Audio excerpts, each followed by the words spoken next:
हाँ जी नमस्कार। आरपीएससी और अधीनस्थ बोर्ड के पसंदीदा 5 प्रश्नों की डोज हर बच्चे को रोज में आपका स्वागत है।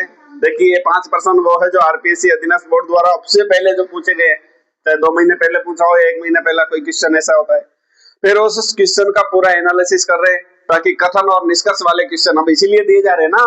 आलोक राज जी भी ये चीज को समझ गए कि जो केवल वन लाइनर रट के जा रहा है उसका सिलेक्शन नहीं होगा भैया, पूरा डिटेल से आपको पढ़ना है और डिटेल से मैं आपको समझा रहा हूँ।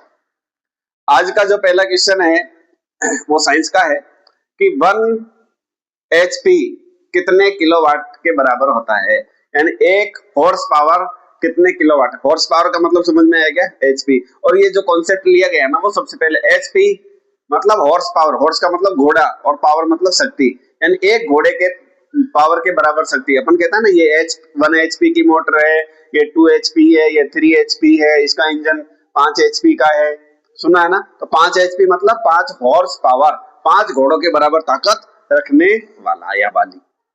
तो सुनिए, तो 1 HP का मतलब कितने किलोवाट होता है? तो 746 किलोवाट, 746 किलोवाट के बराबर होता है 1 HP का। दूसरा क्वेश्चन, राजस्थान की जनगणना 2011 के अनुसार राजस्थान में जनजातीय आबादी का प्रतिशत कितना है? यहाँ पे प्रतिशत पूछ लिया। एक दिन पहले मैंने आपको बताया था राजस्थान के 3 जिले ऐसे जहां पर अनुसूचित जनजाति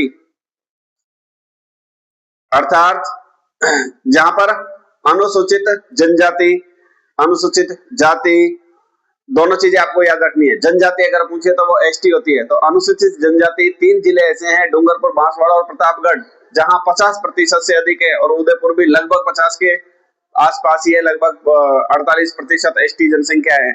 प्रश्न यह है कि कुल राजस्थान की जनसंख्या में एसटी का प्रतिशत कितना है? तो एसटी का प्रतिशत है 13.5, अर्थात 13.5% एसटी जनसंख्या है।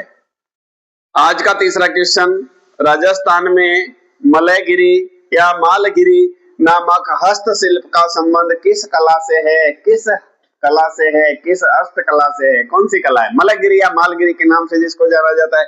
मैं आपको बता देता हूं कि चंदन की जो लकड़ी होती है उस पे चित्रांकन करना या चंदन की लकड़ी से विभिन्न प्रकार की आकृतियां बनाना, खिलौने बनाना, जो ये कला है वो जयपुर की प्रसिद्ध है।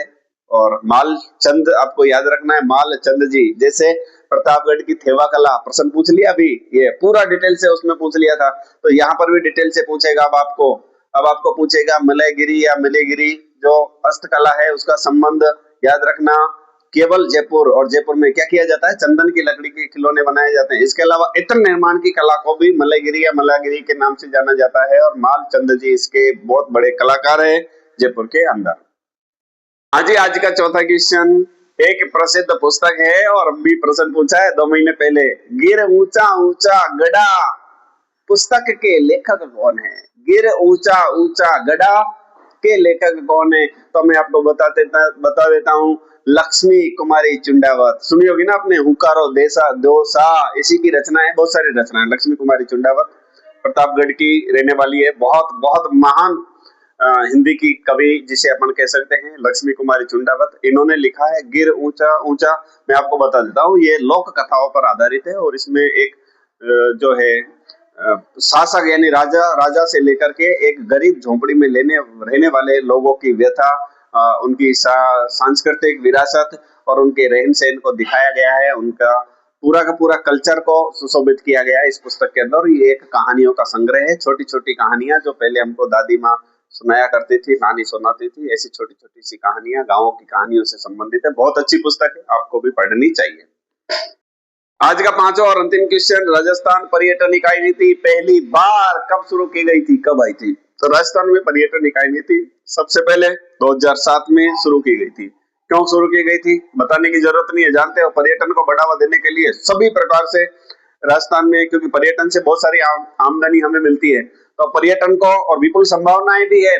पर्यटन को बढ़ावा देने के लिए सबसे पहले 2007 में, उसके बाद 2015, 2020 और हाल ही में पिछले लगभग 1-1.5 साल पहले 2024 में नई पर्यटन नीति राजस्थान में आई है। कुल मिला के बात यह कि पर्यटन के क्षेत्र में लगातार राजस्थान सरकार काम कर रही है। धन्यवाद साहब।